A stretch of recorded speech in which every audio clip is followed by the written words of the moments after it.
What are the deeds that the Prophet ﷺ mentioned equal Hajj? First and foremost, the sincerity of intention. And sometimes, especially for those that make the intention of Hajj, it doesn't really hit them that, inshallah, you had the niyyah, so bidnillahi ta'ala, because you had the intention, the sincere intention, it counts. But I didn't feel it, right? I didn't get to go to Medina and go to Mecca. I didn't feel the struggle of Hajj. And so it's hard for me to conceive that perhaps I actually would have the reward of Hajj. May Allah subhanahu wa ta'ala grant it to all of us who made the intention for Hajj or Umrah. Allahumma ameen. And then you look at this particular hadith where the Prophet ﷺ chose to talk about the people who wanted to go to Tabuk. Now remember, Tabuk was a difficult journey. It was in the heat of the summer, and it was a journey that the hypocrites did not want to go on because it just required so much, and they made all sorts of excuses. And the Prophet ﷺ is speaking to those who actually went to Tabuk, and they actually encountered all of its hardships. And he says, there are people that are not with you, that they were held back by some sort of sickness or al-udhr. They had some sort of excuse, but they have the same reward as you.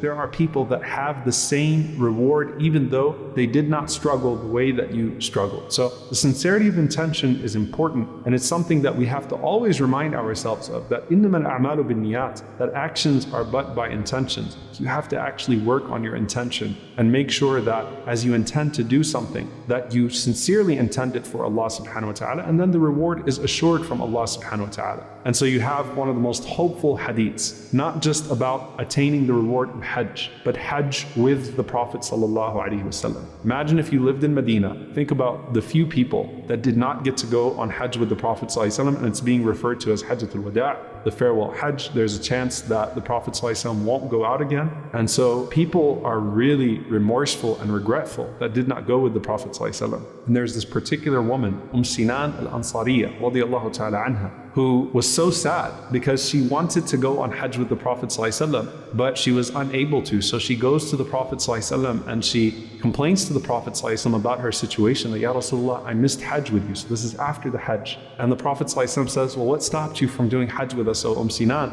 And she said, my husband only has 2 camels. He used one for himself to go out with Hajj for you, and the other camel is for irrigating our land. So I had no way to actually go out for Hajj with you, sallallahu alaihi wasallam. The Prophet ﷺ could have given her a specific answer to her situation. He could have said to her, for example, that you had the sincere intention, so inshallah it counts. And that would have been true to everything that the Prophet ﷺ had already said about so many other things. But instead, a gift to the entire ummah. The Prophet ﷺ says to her, if you do Umrah in Ramadan, it is equal to doing Hajj with me. When you see the Haram in normal circumstances full in the time of Ramadan, and the people flocking from all over the world, know that that is the reward of Hajj with the Prophet sallallahu alaihi wasallam. Now you have all of these various deeds. These are things that are accessible to all of us bi'idhnillahi ta'ala, and they all equal Hajj. And these are all authentic narrations that I'm going to share with you. The most famous and the most common, the Prophet ﷺ said, whoever prays in jama'ah, whoever prays in congregation and remembers Allah from Fajr, so prays Fajr in congregation and remembers Allah until sunrise. So they make dua or they do dhikr, they remember Allah subhanahu wa ta'ala in one of the legislated ways, and then they pray 2 rak'ahs after sunrise, salatul duha. The Prophet ﷺ said that that person has the reward of Hajj tamma, tamma, tamma, complete, complete, complete. The reward of Hajj and Umrah, complete, complete, complete. You could pray Fajr and you could stay until sunrise, and that is the reward of Hajj and Umrah. And that's something that the Prophet ﷺ mentions authentically. Then there are other narrations, all of them authentic. One of them, the Prophet ﷺ said, whoever walks to one of the obligatory prayers to pray in congregation,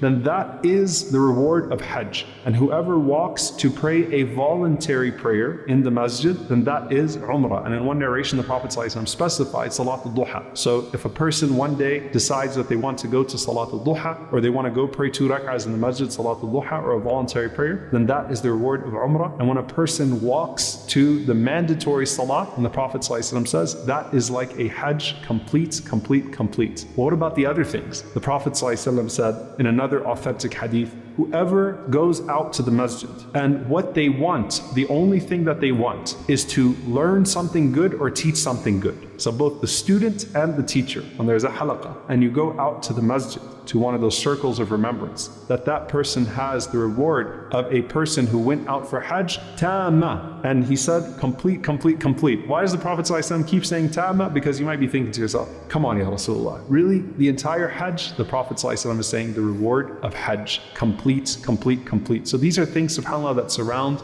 the masjid that a person could do on a regular basis. Praying Salat al-Fajr and staying until Salat al-Duha. Going to the obligatory prayer or going to pray a voluntary prayer, specifically perhaps Salat al-Duha when they have the opportunity to do so. Or a person going to the masjid to learn or to teach. May Allah subhanahu wa ta'ala make that reward accessible to all of us. Allahumma ameen. And then there's one more narration that I want to share with you in this regard, also an authentic narration from Anas ibn Malik radiyallahu ta'ala anhu, a powerful narration. He says that a man came to the Prophet sallallahu alaihi wasallam. He said that I want to go out and fight for the sake of Allah subhanahu wa ta'ala. I desire to go out and fight for the sake of Allah subhanahu wa ta'ala, to struggle in the path of Allah. وَإِنِّي لَا أَقْدِرُ عَلَيْهِ, but I don't have the means to do so. So I can't go out in Tabuk, I can't go out in Hunayn. Ya Rasulullah, I'm unable to do so. What was the answer of the Prophet ﷺ? He said, هَلْ بَقِيَ أَحَدٌ مِّن وَالِدَيْكَ? Are either of your two parents still alive? قال أمي. He said, my mother. The Prophet ﷺ said, فَأَبْلِ اللَّهَ عُذْرًا فِي بِرِّهَا. Then show your closeness to Allah, come close to Allah with your intention. Strive and struggle by obeying her, by showing her goodness, by